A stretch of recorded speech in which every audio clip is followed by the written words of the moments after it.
Hi everyone ថ្ងៃនេះយើងមកមើលផ្កា lavender ណាធ្លាប់តែឃើញតាមទូទួគេផ្សាយពាណិជ្ជកម្មឆ្នាំមិញមកឥឡូវខ្ញុំបានមកឃើញផ្ទាល់ហើយ Oh my god សំសើចខ្លួនឯងមួយចោះបងប្អូនអើយស្អាតធ្លាប់មើលពាណិជ្ជកម្មថ្នាំបាញ់មូស lavender ហើយមកបានមើលផ្ទាល់ស្អាតរបស់គេមែនតើបងប្អូនធ្លាប់តែឃើញតាមទូទួហើយនឹងផ្កាគេលក់ជរណានៅស្រុកខ្មែរយើងឥឡូវបានមកដល់ចកាមើលស្រស់ផ្ទាល់ហ្មង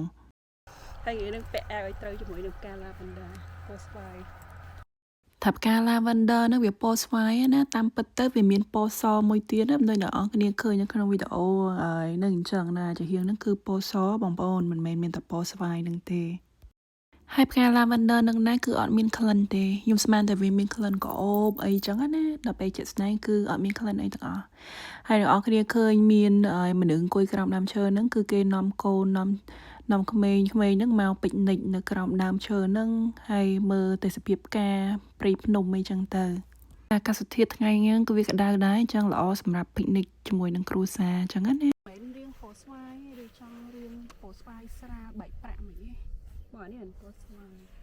និយាយទៅសម្រាប់បងប្អូនដែលចង់ទៅលេងចកាផ្កា lavender ហ្នឹងខ្ញុំ recommend ឲ្យទៅពេលល្ងាចព្រោះអីពេលល្ងាចគឺគេមាន event ច្រើនដូចជា picnic នៅក្នុងចកា lavender ហ្នឹងណាហើយគេក៏មានជា yoga session ហើយក៏គេមានកម្មវិធីផ្សេងទៀតដែលគេធ្វើភាគច្រើនខ្ញុំគិតថានៅពេលល្ងាចដោយសារពេលថ្ងៃគឺវាក្តៅខ្លាំងណាហើយពីមុនណាបងប្អូនខ្ញុំគិតថាផ្កា lavender ហ្នឹងគឺគេយកវាទៅធ្វើតែថ្នាំបាញ់មូសឯងប៉ុន្តែជាក់ស្ដែងគឺគេយកវាទៅធ្វើបានច្រើនមុខណាដូចជាទៀនក្អូបពពួកប្រេងហើយនឹង spray ឲ្យបាញ់ការពារមូសអីណាដោយសារតែ lavender ហ្នឹងវាជួយកាត់បន្ថយstress ហើយធ្វើឲ្យយើងគេងលក់ស្រួលហើយវាមានក្លិនក្អូបទៀត